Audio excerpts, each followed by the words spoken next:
Shalom semuanya. Tuhan Yesus luar biasa. Nggak ada aminnya.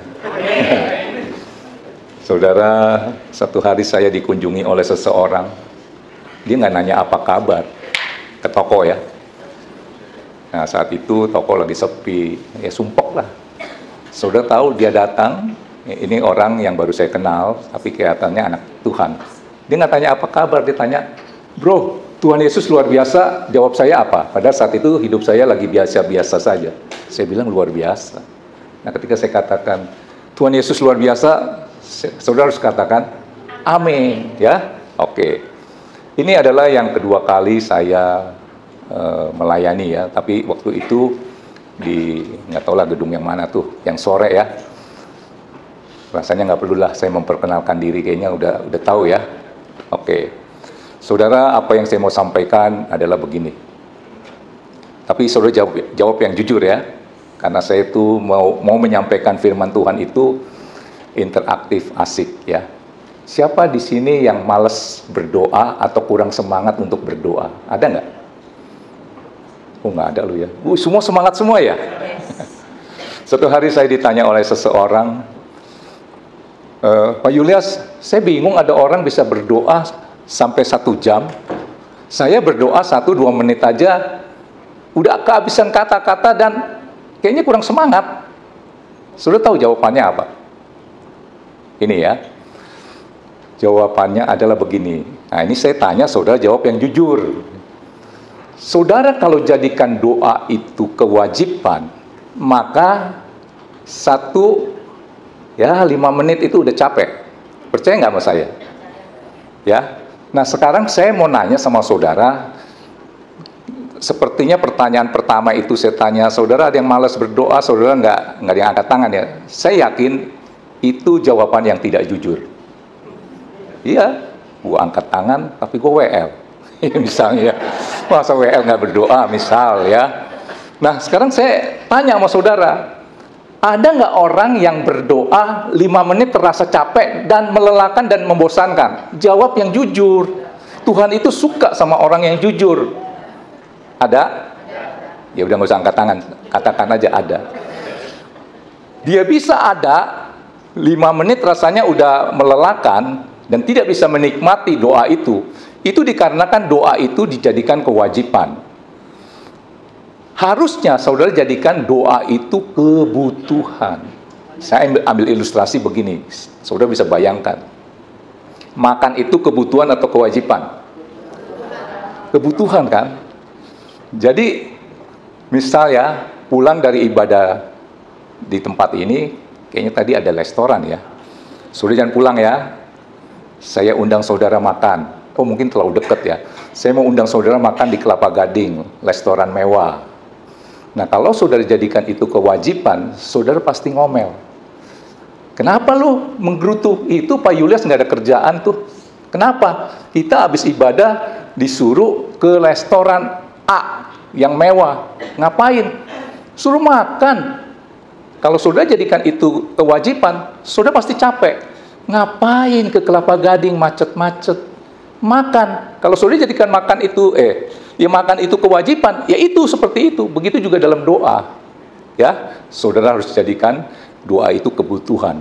Maka saudara kalau berdoa itu nggak cukup 5 menit. Artinya kalau saya undang saudara makan yuk di hotel mewah di Kelapa Gading, Atria misalnya, Atria Hotel. Saudara yang jadikan itu kebutuhan, sorak-sorai. Mantap, GBI Tanah Abang ini luar biasa. Minggu depan gue datang. Kenapa setiap pulang ibadah diajak makan? Kenapa saudara bisa bersukacita, bersorak-sorai? Karena saudara jadikan makan itu kan kebutuhan. Kalau saudara jadi makan itu jadi kebutuhan, begitu saya ajak saudara sampai di hotel yang mewah, restoran mewah, saya cuma siapin saudara kacang hijau, saudara ngomel. Kok begini? Nah, artinya kalau saudara berdoa itu 2 menit, nggak cukup. Kalau itu jadi kebutuhan.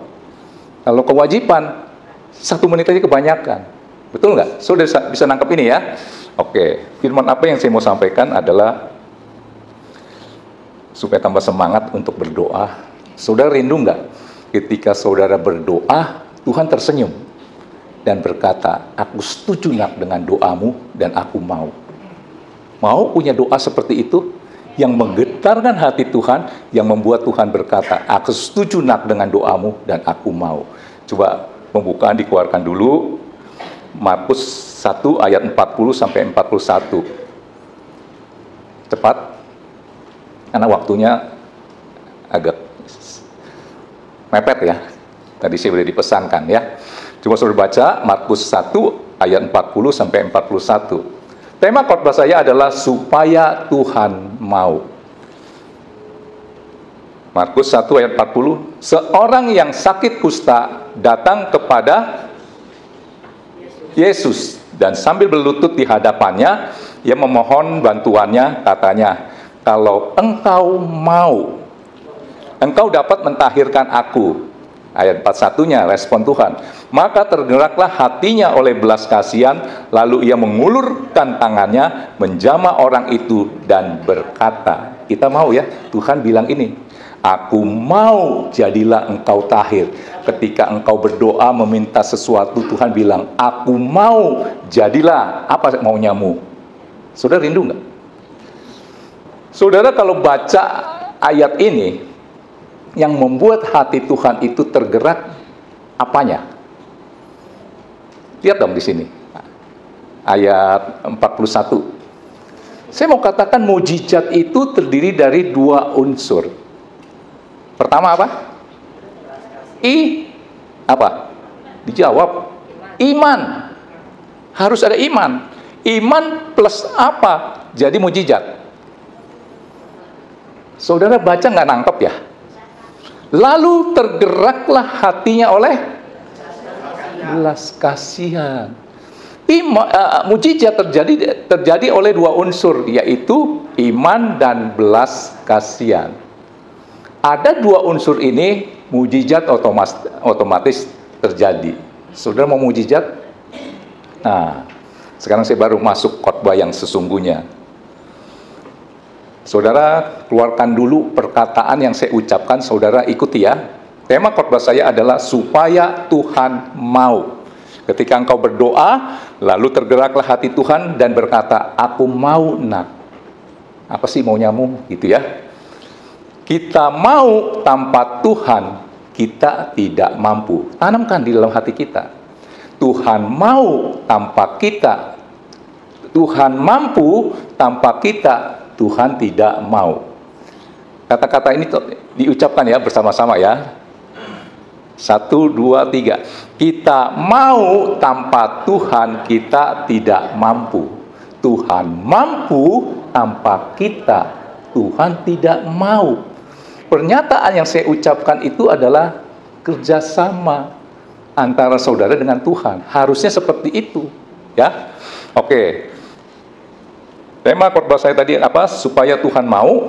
Nah, itu tadi pembukaan. Sekarang saya masuk ke poinnya. Ada 4 poin berdasarkan Markus 11 ayat 22 sampai 26.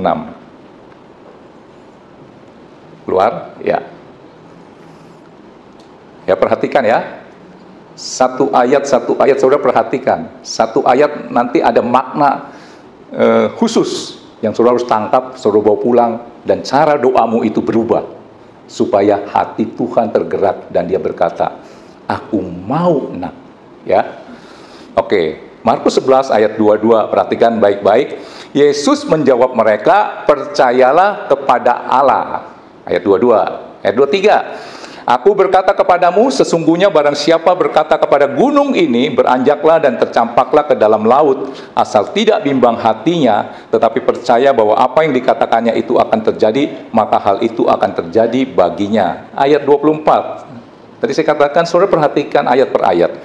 Karena itu aku berkata kepadamu, apa saja yang kamu minta dan doakan, percayalah bahwa kamu telah menerimanya, maka hal itu akan diberikan kepadamu. Ayat 25. Dan jika kamu berdiri untuk berdoa, ampunilah dahulu sekiranya ada barang sesuatu dalam hatimu terhadap seseorang, supaya juga Bapakmu di surga mengampuni kesalahan-kesalahanmu. Ayat 26, tetapi jika kamu tidak mengampuni, maka Bapakmu yang di surga juga tidak akan mengampuni kesalahan-kesalahanmu. Dari perikop ini, Markus 11 ayat 22 sampai 26 ada, atau keburu enggak ya? Ya, ada 4 poin ya. Poin pertama adalah berdasarkan ayat 22 dikeluarkan ya, ayat 22-nya. Yesus menjawab mereka. Ini rahasianya ya, supaya Tuhan setuju dengan doamu. Percayalah kepada Allah. Kelihatannya simple ya. Percayalah kepada Allah, yang tadi saya katakan iman. Tapi bahasa Inggrisnya kalau bisa dikeluarkan, ada nggak King James Version-nya? Bukan dikatakan percayalah kepada Tuhan atau Allah, have faith in God. Tuh. Punyalah iman di dalam Allah. Itu beda. Jadi selama ini saudara cuma percaya kepada Tuhan, hanya sekedar itu, maka doamu itu nggak ada kuasa ya, di sini letaknya. Kalau namanya have faith in God, punyalah iman kepada Allah, artinya apa? Mempercayai Tuhan. Ini dua hal yang berbeda. Percaya kepada Tuhan, kadar, bicara kadar ya, bisa 70%, 80%, mungkin 90%. Yang namanya mempercayai Tuhan, itu kadarnya harus 100%. Tangkap ini, saudara kurangin 2%, 98%, itu saudara cuma percaya kepada Tuhan, tetapi tidak mempercayai Tuhan. Jadi selama ini kalau saudara berdoa dan doamu itu melelahkan, karena nggak ada kuasa. Kenapa? Saudara cuma percaya kepada Tuhan, tetapi tidak mempercayai Tuhan. Bedanya di mana? Sederhananya begini. Percaya kepada Tuhan, tadi kadarnya saya katakan 70, 80, 90 bisa. Saudara tidak terlibat di dalam hal itu, dalam perkara itu. Tetapi yang namanya mempercayai Tuhan, saudara terlibat di dalam persoalan perkara itu, dalam doamu ya. Saya kasih ilustrasi begini. Ada seorang akrobat hebat luar biasa.